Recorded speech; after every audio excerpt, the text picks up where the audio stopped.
There's a table set up for you. It's really simple, guys. You just have to write a nice positive note on a postcard, put it in a book, put the book in a box. So I would love to be able to say 100% participation and see no books on that table come the PM break.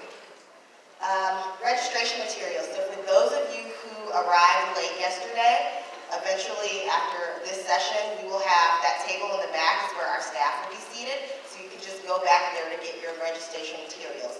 You will need your lanyards today and the rest of the conference, so it's very important that you do that. Breakout sessions. Again, if you have not signed up for those, refer back to the last email that I sent you guys on Wednesday. There are several links in there for the different options that are available.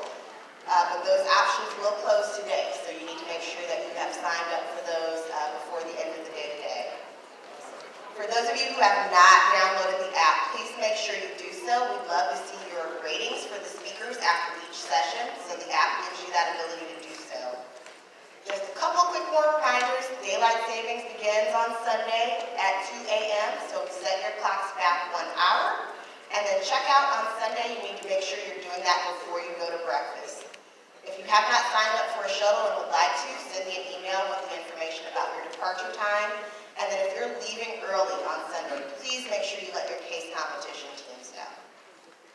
Any questions, feel free to send me an email. And now I would like to introduce to you our CliftonStrengths experts. So we have Maren, McKellin here and Steve Gustis, and they are going to talk to you about your strengths, how you can leverage them, and how you can become a better leader. Give them a round of applause as they come to you.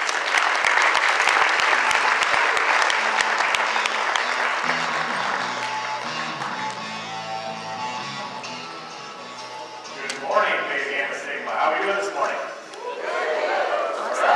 right, that's the right kind of response. Thank you for being here this morning. My name is Steve Gustis. I'm a Gallup certified strengths coach, and I'm going to talk about your CliftonStrengths mindset today. In addition to knowing my name, you should know my top 5 strengths. I know you all know yours now, so I want to share mine with you. I am individualization, connectedness, relator, belief, and arranger. And yes, sometimes, even though I've been doing this for 10 years, I still need to look at my name tag just to make sure. It's a little bit of confidence builder. Well, my colleague Maren introduce herself this morning. Hi, I'm Maren McKellin, and I don't need to look at my name tag or Steve's name tag because there's something in me that just remembers that. I maximize their positivity, empathy, arranger, and adaptability.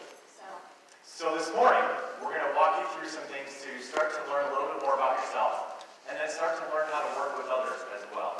I think you're going to find that what we talked through this morning, as you learn at your tables, you're going to learn a lot more about yourself through those top 5 that you are already aware of. You're going to start learning more about other people. You're going to start learning how to see strengths, start listening for certain language in other people. It's important as you go forward, as you think about the world of work. You're moving forward, right? You're graduating soon, or you're already in grad school, looking for that first or second job opportunity, and then eventually you may look for a 3rd, 4th, 5th job opportunity. It's important to know how to work with people. Chris in the panel last night set us up really well this morning. I got to be honest, and I want to thank Chris for doing that. She mentioned strength, working with CliftonStrengths. But they talked about all the changes in the workforce last night, right? The things that are going to be changing. We talked about how AI is going to make such a difference in this world. You know the one thing that's not going to change? Working with people. Having to know how to work with people. Knowing how to build relationships. Okay? So those are some of the things we're going to focus on throughout our time with you this morning. I'm going to throw it over to Maren. Starts off, we're an interactive team, so we want you to be interactive as well. There'll be times when we're going to ask you to come up to the microphones.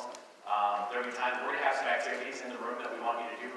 There's some papers on the table Denise mentioned this morning. We'll get into that in a little bit. But first, we're going to throw it to Maren and let her walk us through our first activity. I want to say something first. Please. Both Steve and I work in higher education, so you are our people.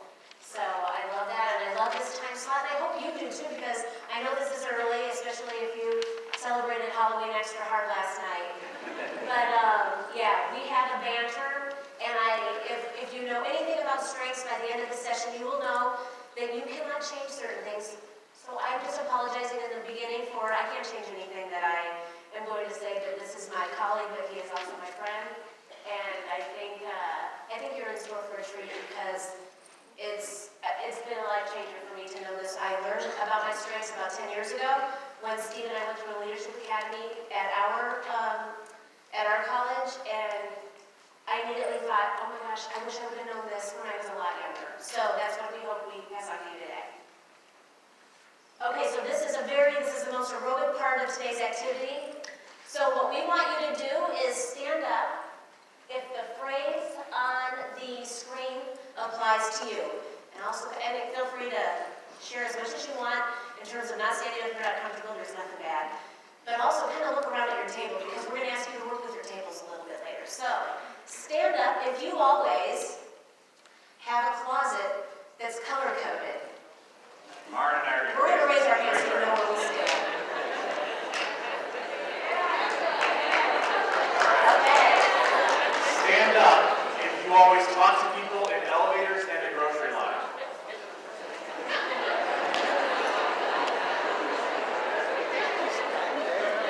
Okay, stand up if you make lists of things to do. Oh, that's a lot. Stand up if you make lists of things to do on the weekend.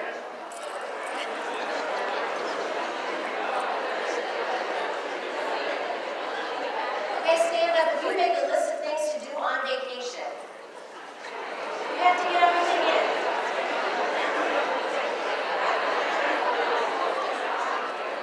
Okay. Stand up if you are told that you are too nice. I stand up a lot. Okay, I see. Okay, stand up if you are told that you hear that you ask too many questions. Okay. Stand up if you need to pick someone to race while driving. Jacob, where are you, my friend? Jacob! Stand up, sir. Stand up. So, we'll get into this a little bit later, but Maren and I had the privilege of eating dinner last night with Jacob and Abby and Anthony from Youngstown, Ohio, yesterday at dinner. We were talking about some strengths, and we were talking about competition. You can sit down. I just didn't want you to raise your hand. I want you to stand up like the rest of us. And we talked about competition, so we'll talk a little bit about that. Steve just likes it because Jacob validated that behavior. Absolutely, absolutely. Okay, stand up if you trust your intuition. Wow. That's a big one. Stand up if you figure out the plot of the movie in the very beginning.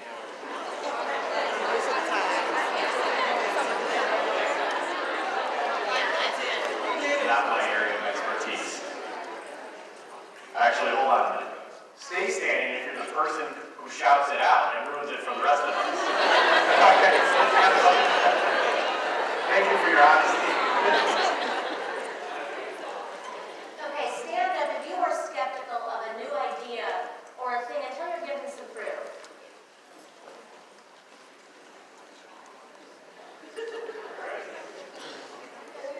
Stand up if you push the elevator button, maybe this morning, just to remind you.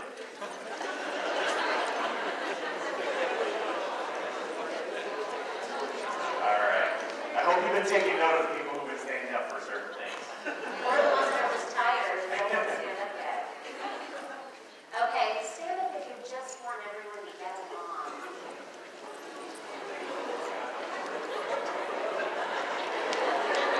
Wow, all right. We got a good group of people in this room. Because why not, right? Absolutely. Okay, that was it. And honestly, that was just kind of something fun to start out with. But honestly, all of those behaviors that came up during that exercise are things that can be tracked back to strengths. And it doesn't always have to be the same strength, like the driving one doesn't necessarily have to be competition. We're going to start to use these words that should be becoming more familiar to you. So for those of you who are skeptical of a new idea or a thing until given some proof, I want to give you some data from Gallup. So the instrument that you took, it's grounded in more than 4 decades of study in a variety of professions. And so, and the other good thing to remember, especially since this is a global conference, is this is data that is worldwide data. It's not just reflective of the people who live in the United States and have taken the assessment here. So the assessment doesn't measure, we're going to make this point several times. The assessment does not measure strengths, but the prevalence of talents. So when you took this assessment, the report came out and you know your top 5. That does not mean, oh, they made me take my strengths off, so now I don't have them here to keep pulling up. So if I do this, it's because I pretend that I have my strengths on. So it doesn't say, Maren, you are a great maximizer. What it says is, Maren, you have the potential to be a great maximizer. Does that make sense? So this assessment measures the prevalence of those talents in 34 areas.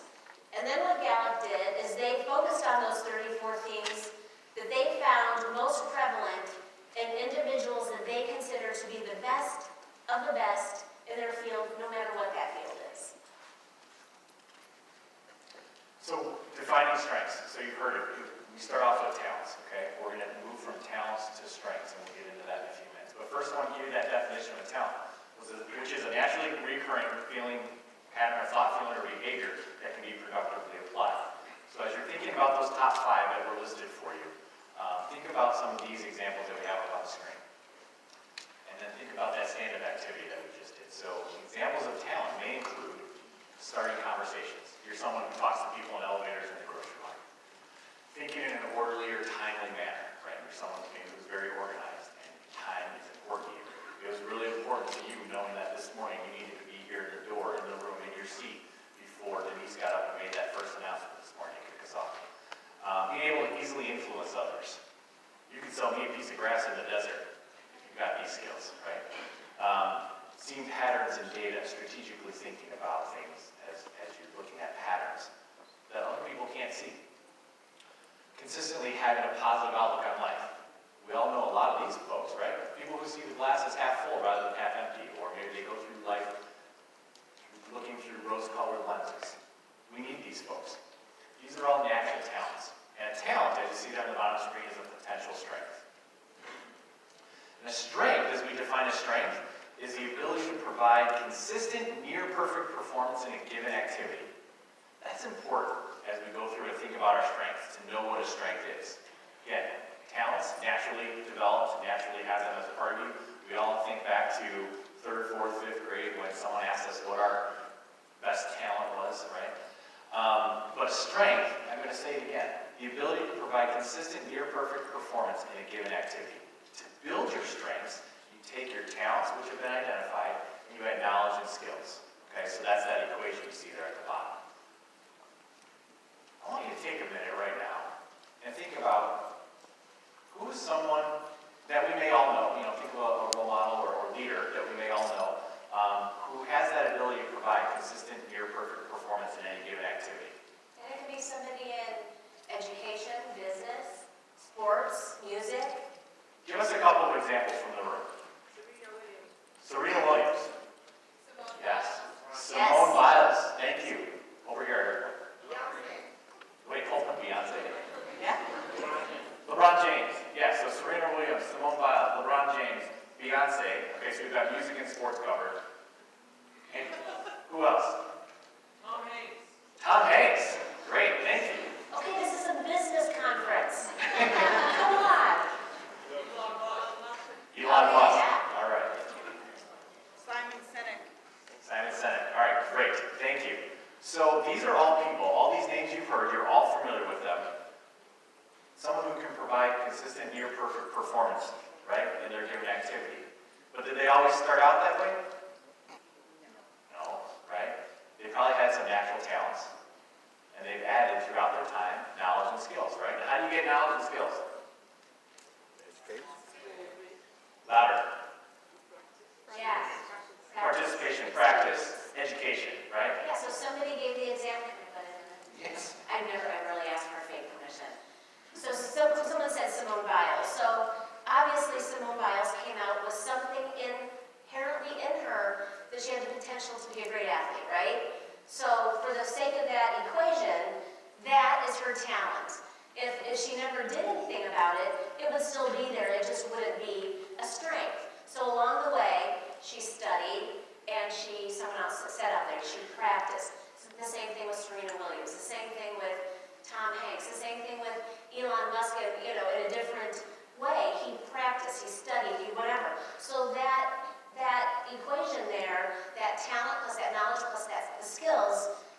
what made it a strength. It doesn't just mean, again, like I said, it says I'm a great maximizer, so obviously I'm a great maximizer.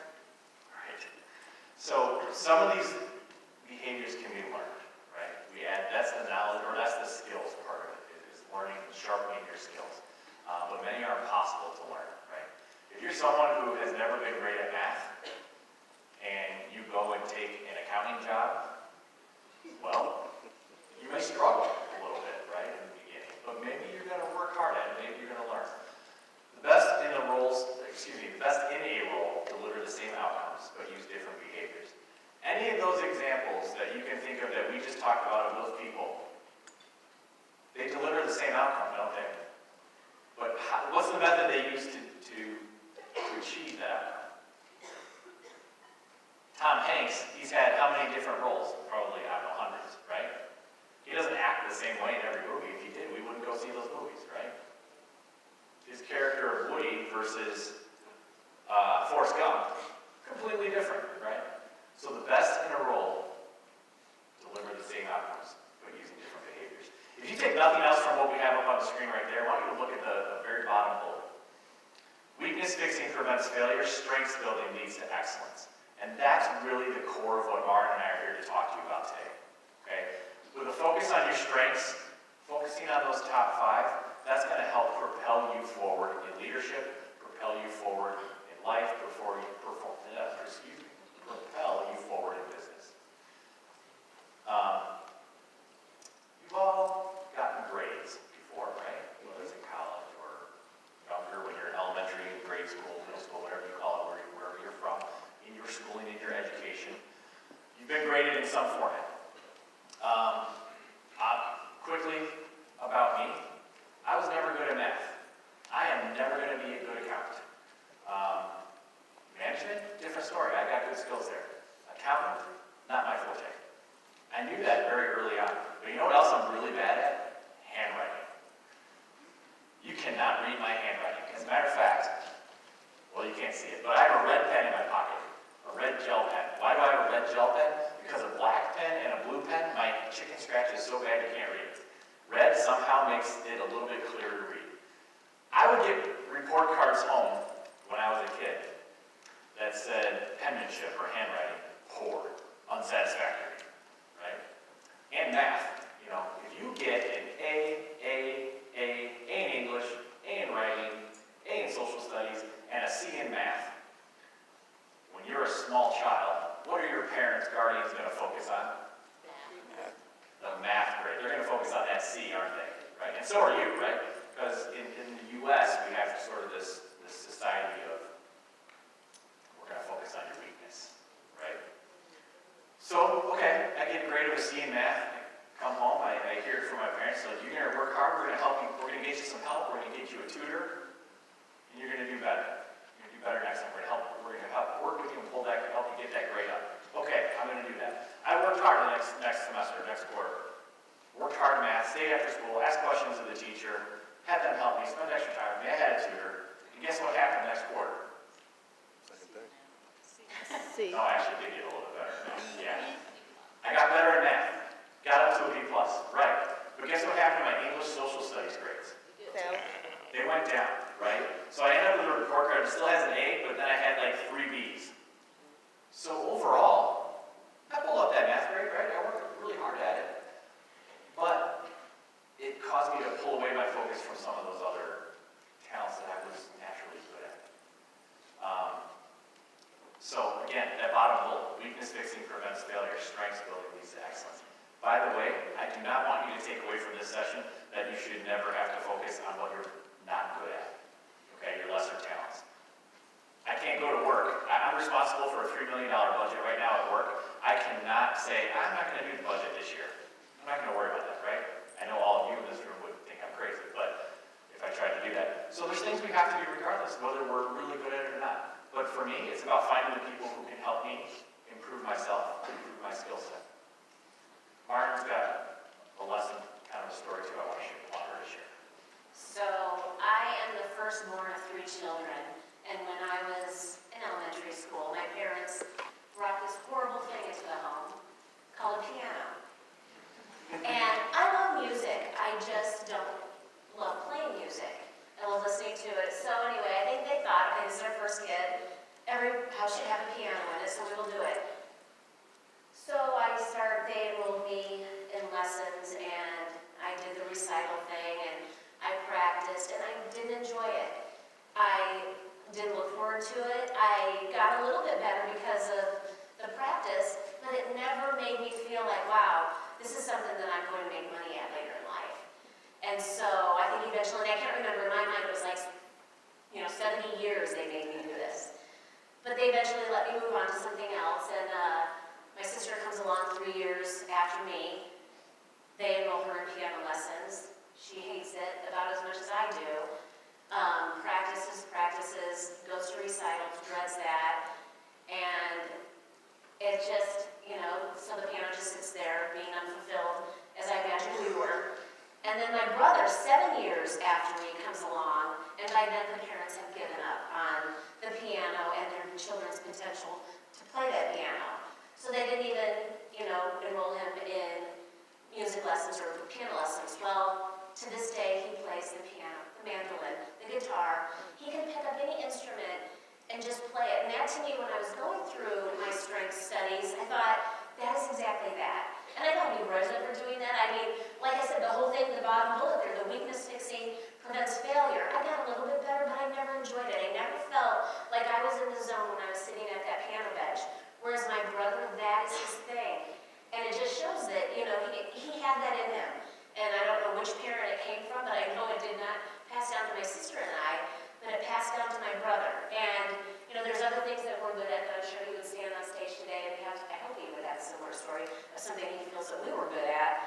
But piano was not it. But I just thought it was so funny because I'm like, they never made him play, yet, music is his thing. He's built his instruments. So anyway, that is the story that Steve makes me tell because to me it really just, just because you put something in front of somebody does not mean that they are going to take off with it. You're going to practice and you're going to get better, but it's never going to make you feel like, wow, I am contributing to the music industry with my piano here.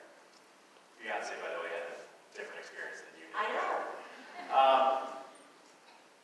Maren said something really important there I wanted to highlight too, a couple of words she said. She mentioned in the zone, and that's what we're talking about when we're talking about strengths. When we talk about consistent, near perfect performance, you know that you're operating in your strength zone, your area of excellence, when you have that feeling of being in the zone. Have you ever felt that way? Have you ever felt like when you're doing something that you're passionate about, you really enjoy, do you feel that like time kind of slows down around you a little bit? Yeah, okay, I've seen a few head nods. Good. That's when you were using your strengths. So take a second just to think about a time when you were in your own zone and you were performing at a high level and you knew it was all you doing that work. That's when you were utilizing and operating and playing to your strengths. Okay? And think about it in relation to what the presenter said yesterday when Chris got on the stage and talked about it. These are going to be things, the more you feel, I heard the word joy a lot yesterday in terms of work. Think about, and I don't want to make a reference again, like that did not make me feel joy, but think about something that does. I mean, joy is a contributor to your happiness, to your productivity.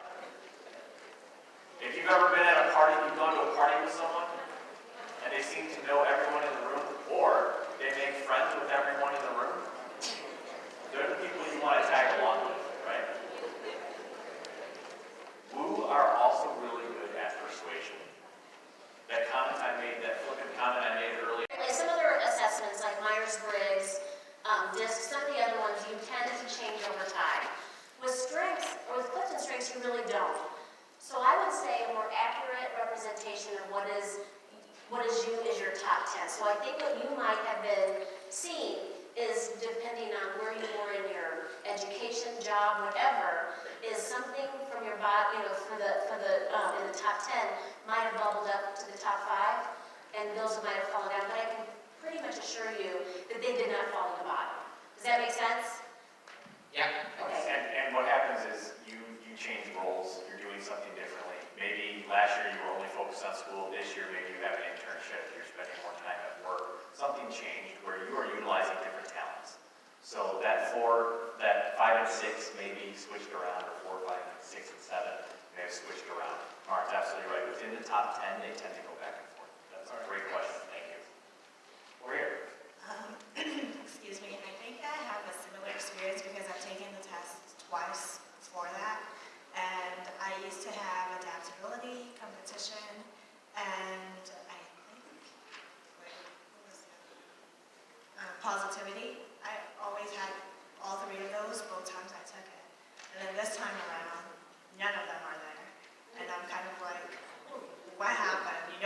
3 of them that used to be there, both times I took it, and it goes the same.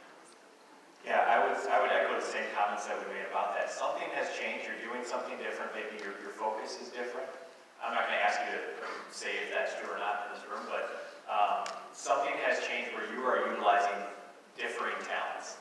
So what happens is other talents come up because when you find yourself using your natural abilities in a different way maybe, those other talents tend to surface, and the ones that you're not using as strongly tend to fall down on the list a little bit, in the ranking a little bit. And this could be a very simplified explanation too.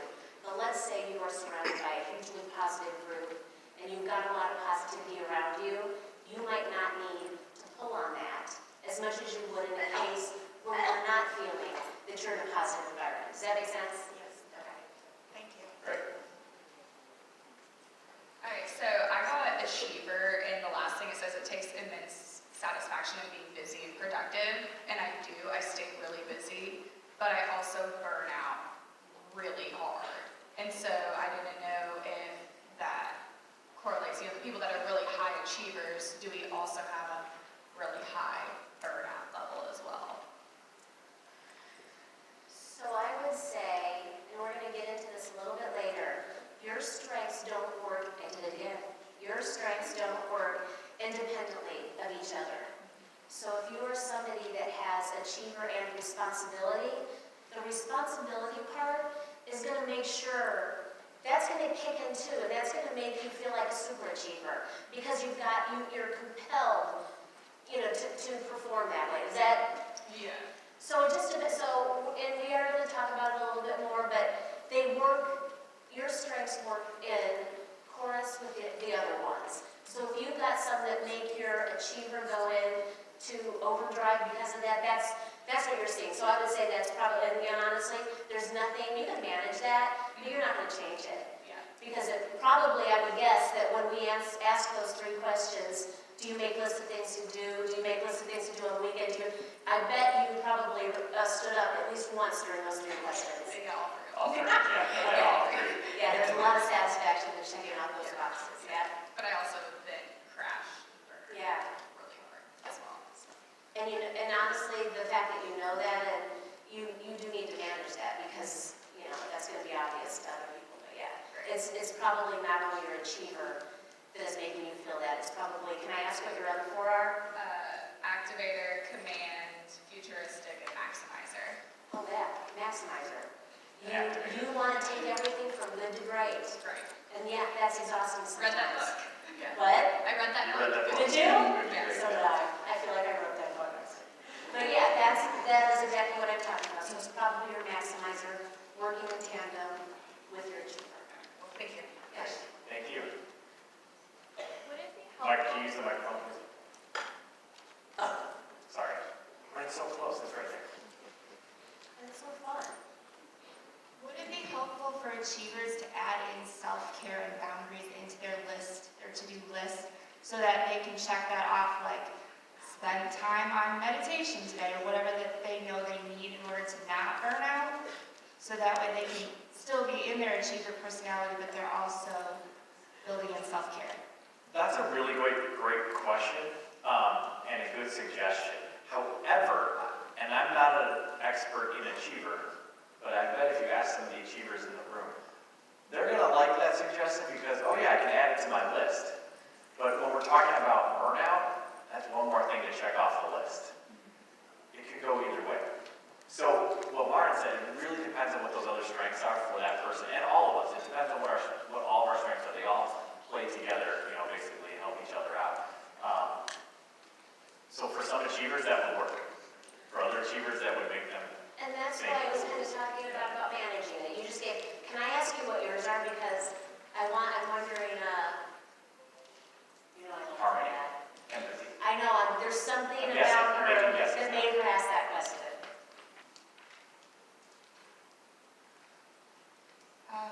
Learner, responsibility, includer, input, and focus. What was the 4th one? Input, Input, Responsibility there. yeah. So there's, Thank you yeah. for sharing that with us.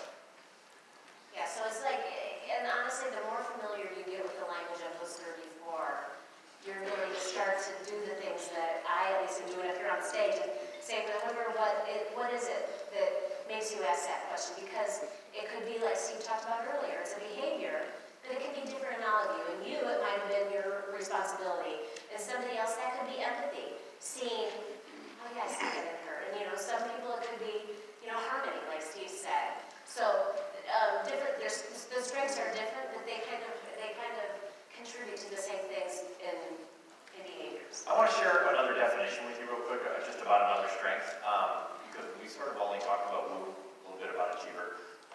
Belief. Okay, so if you look at the definition of belief, it talks about core values. That's not what people think of when you hear the word belief. A lot of times people automatically assume it's a faith-based type of thing. It's not. In this situation, belief is understanding you. If you have belief, you have very strong core values that you attribute yourself to. I am one of those people who has belief. I never knew that that's what it was called. I knew that I'm someone who's loyal. I'm someone who's trustworthy. I'm going to work really hard towards a goal, right? That's what I knew about myself, but I never had the words to describe it. Belief is that sense of you have whatever your core values are, you're going to stick with them. So a quick example of how this works out for me is that in my daily role, we both work, by the way, if we didn't say it, at a community college about 20 miles south of here. My daily job, I'm the career services manager at a community college, okay? So as director manager of Career Services Center, if the work that I'm doing is not somehow linking up to the college's mission or the organization's mission, then I feel like I'm failing at my work. I feel like I'm not doing a good job. For me, that's one of my core values. My work, it's so important for my work to be related to moving my organization forward, right? So we can think of that in terms of productivity. We can think of that in terms of working for our clients, all of that to kind of help with that. So just to give you another definition. All right, we've got a couple other questions up here.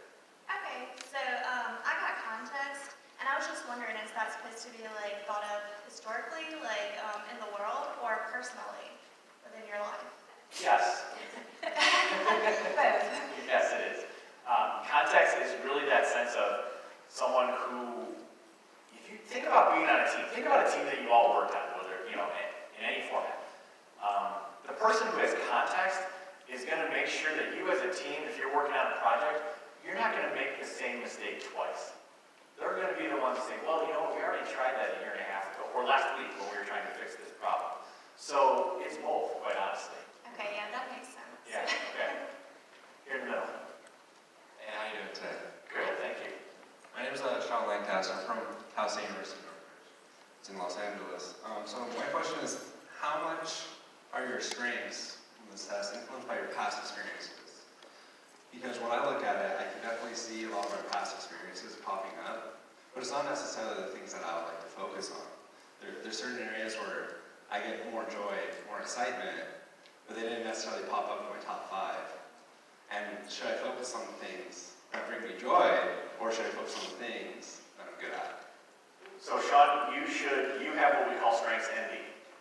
And we're going to be talking a little bit about that. Okay. It's not a condition, I promise.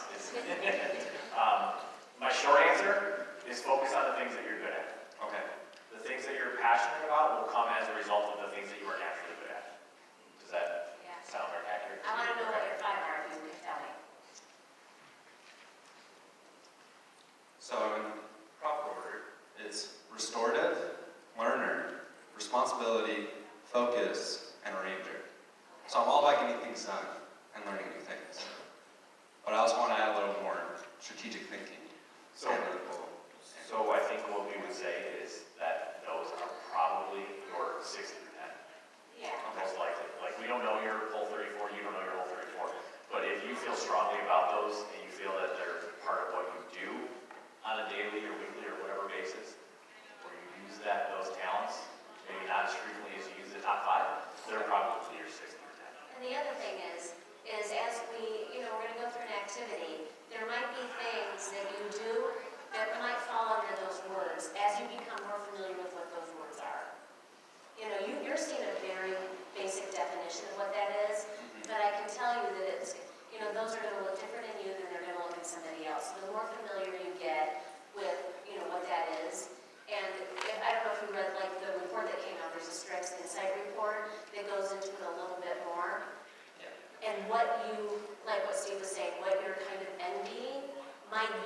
just might be there for a different strength that you're not really, maybe you're taking it too literally right now because it's not as familiar as it will be. Okay, thank you, Sean. We're gonna take the last 3 questions that are at the microphone right now because I think a lot of your questions will be answered maybe through this next activity that we're gonna do. So I'm gonna move to this one here. Yes, ma'am. Okay, so I got context, which is thinking about the past, and then I also got futuristic, just thinking about the future. So, what does that mean? Those seem to conflict, don't they? Well, I think the statement that I gave the last student speak was, I think still stands for this. So your future, let me focus on futuristic for a minute. If I was to ask you, do you know what you're going to be doing 3 years from now? I hope so. But you're going to be pretty confident in that answer, right? You've got a plan in your mind. You know where you're going to be 3 years from now. If you were to ask me that, I couldn't tell you. I mean, I've got an idea what I'd like to be doing or where I'd like to be or the type of role I'd like to have. But I don't have futuristic. People with futuristic, you've got a plan in mind. Your plan for that you can think about has been defined by that context, right? That context has helped you to shape that plan going forward. Your past experiences have really helped to shape where you're at going ahead, and you are conscious of that. All of us, all of our experiences shape who we are going forward. Ma'am, what's your name? Kelly. Kelly? Yes. Okay. But Kelly's experiences, she is never going to go back and do something where she made a mistake in the past. She's never going to make that same mistake again. Why? Because her context is going to help her remember, hey, this didn't work so well last time. We need to do it a different way. Versus me, Maren can say, hey, remember when we were at work and, you were talking about, I don't know, budgets and you made that silly hair and I'm like, oh, I make errors all the time. I remember all those years. But context, you're never going to make that same mistake twice. And I'm painting it kind of negatively. I don't mean to do that by saying mistake. You take value in what is comfortable. I'm glad that you said that because I feel like I'm a person who is very hard on myself. Yes. So. And I was going to say, I don't think those are contradictory. No. I think, like Steve was saying, the one is influencing the other. And so I don't find that surprising at all. There's other resources out there. We're going to talk about that a little later, but they are theme dynamics, and there are 2 things that go together, and it talks about the power of when those 2 come together. So the fact that your future is influenced by your past is definitely, I don't find that contradictory at all. Thank you. You're a benefit to a team. Thank you. Yes. Hello. I got blue for number 1. Okay. Typically, I think of myself as more of a shy, awkward person. I don't know if other people think that, but I was wondering what you thought that might mean. That's a great question because woo doesn't always have to be loud. Right. And so the fact that you are number 1 woo, and again, I think you're going to find value in, the second part of this. We move it from individuals to teams and leadership.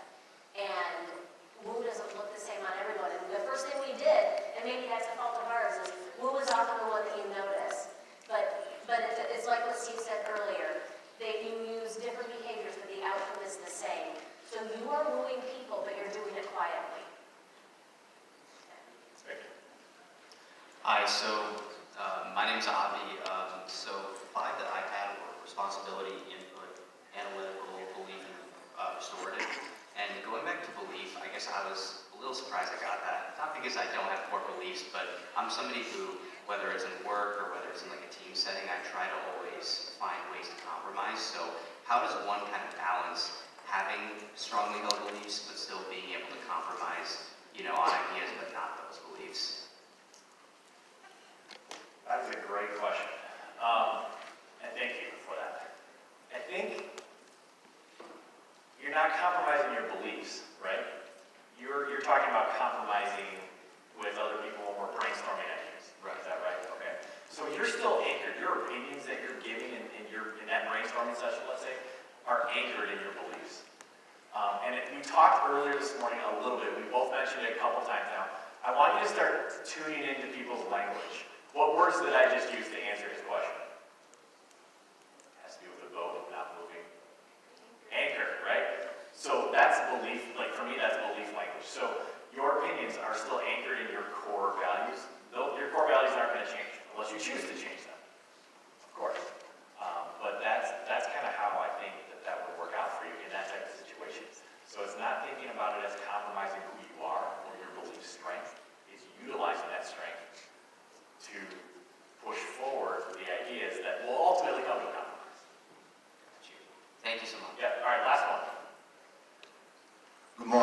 is, good morning, my name is Brandon Smith from Prairie View Indian University.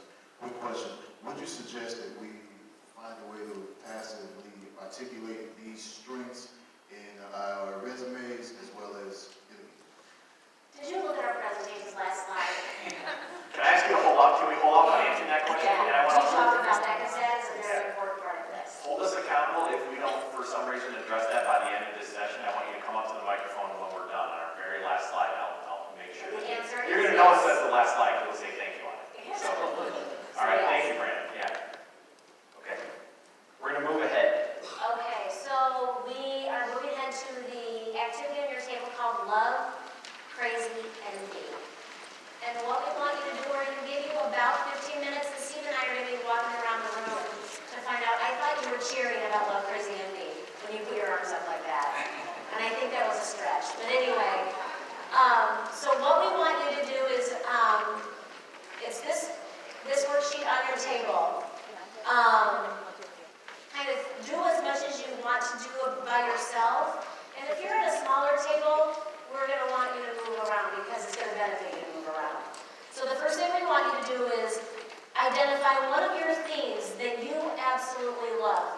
One of them that resonated with you right away, or one of them that is at the top of that 5. So we want you to pick one of those, and we want you to make some notes about what you appreciate about that particular theme. And then the second one, we want you to come up with one that you know drives you crazy or other people crazy.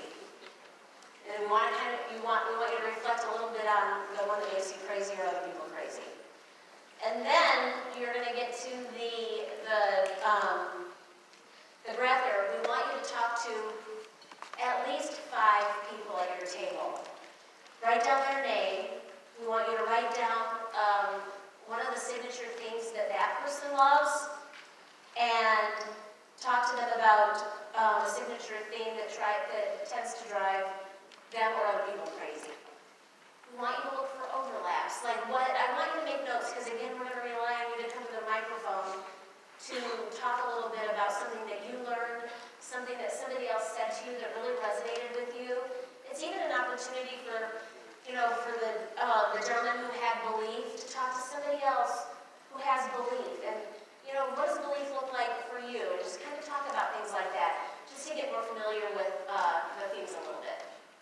Yeah, so take 2 minutes maybe at the most to do the top half of the sheet, and then we really want you to start talking at your tables to each other.